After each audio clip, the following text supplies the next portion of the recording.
अस्सलाम वालेकुम नाजरीन। आज 23 नवंबर 2025 है और दिन है इतवार का। सुहेल आफरीदी साहब की जो सहाफ़ियों के साथ मुलाकात हुई है उसका कुछ अहवाल, बल्कि ज़्यादातर अहवाल हमारे दोस्तों ने आपके साथ ऑलरेडी शेयर कर दिया है। लेकिन इंटरेस्टिंगली, चूँकि बहुत तवील मुलाकात थी और मेरी कई दोस्तों से तवील बात हुई इस हवाले से, तो उसमें जो दो तीन बातें कही गई हैं वो बड़ी इम्पॉर्टेंट हैं। एक तो ये कि दहशत गर्दी के हवाले से जो पॉलिसी है उस हवाले से खुलकर इज़हार ख़याल किया है और कहा है कि बंद कमरों की पॉलिसी से ये दहशत गर्दी ख़त्म नहीं होगी, बल्कि एक इंक्लूसिव पॉलिसी होनी चाहिए, यानी कि तमाम सियासी जमातों पर मुश्तमिल, और जो कबायली इलाके हैं उनमें जरगों का इनेकाद करके उनकी उन इनपुट लेके ये तमाम कंसेंसस के साथ जो पॉलिसी होगी उसका रिजल्ट भी सामने आएगा।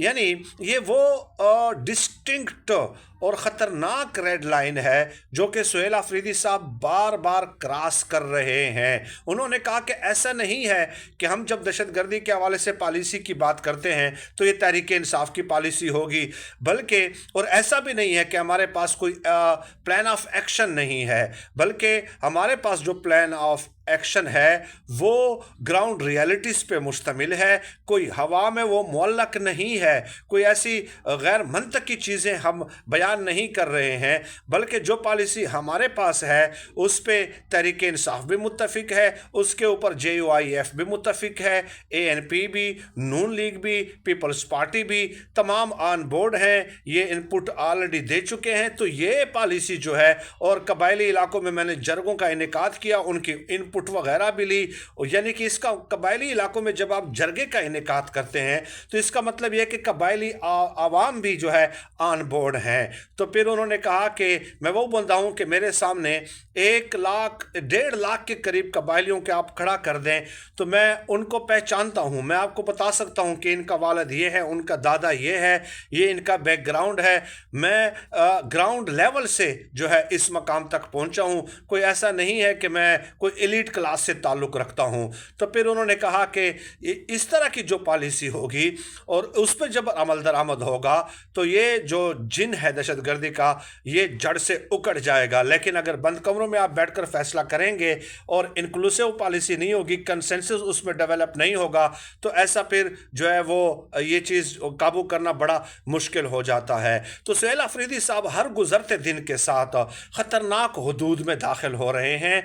और फिर उन्होंने एक बात और कही कि देखिए, इमरान खान साहब के साथ मुलाकात करने के लिए मैंने तमाम कानूनी और आइनी ऑप्शंस इस्तेमाल किए हैं। मैंने चीफ जस्टिस ऑफ पाकिस्तान को ख़त लिखा, इस्लामाबाद हाई कोर्ट ने भी फ़ैसला दिया, वज़ीर दाखिला को भी ख़त लिखा, सेक्रेटरी इंटीरियर को भी मैंने ख़त लिखा, मरियम नवाज़ को भी मैंने ख़त लिखा।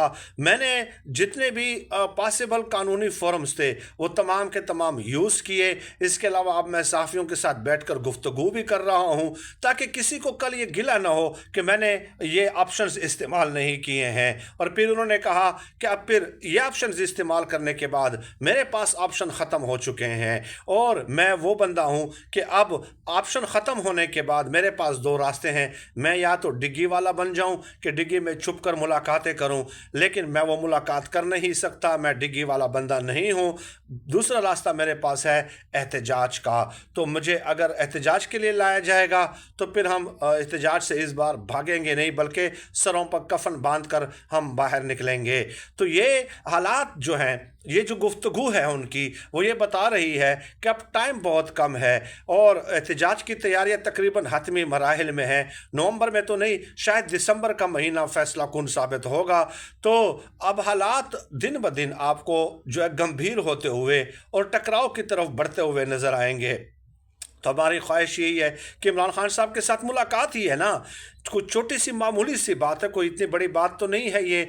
और पहले भी मुलाकातें बहुत सारे लोगों की होती रही हैं। अगर आप इसको ज़िद और अना का मसला बनाएंगे तो यकीनन ये टकराव की तरफ सूरत हाल जाएगी और वो किसी के फ़ायदे में नहीं होगी। मज़ीद भी अपडेट जो है आने वाली वीडियोज़ में मैं आपको इंशाल्लाह इस हवाले से दूँगा। अल्लाह पाक से दुआ है कि अल्लाह पाक हमारे मुल्क पर अपना रहम फरमाए, करम फरमाए। आमीन।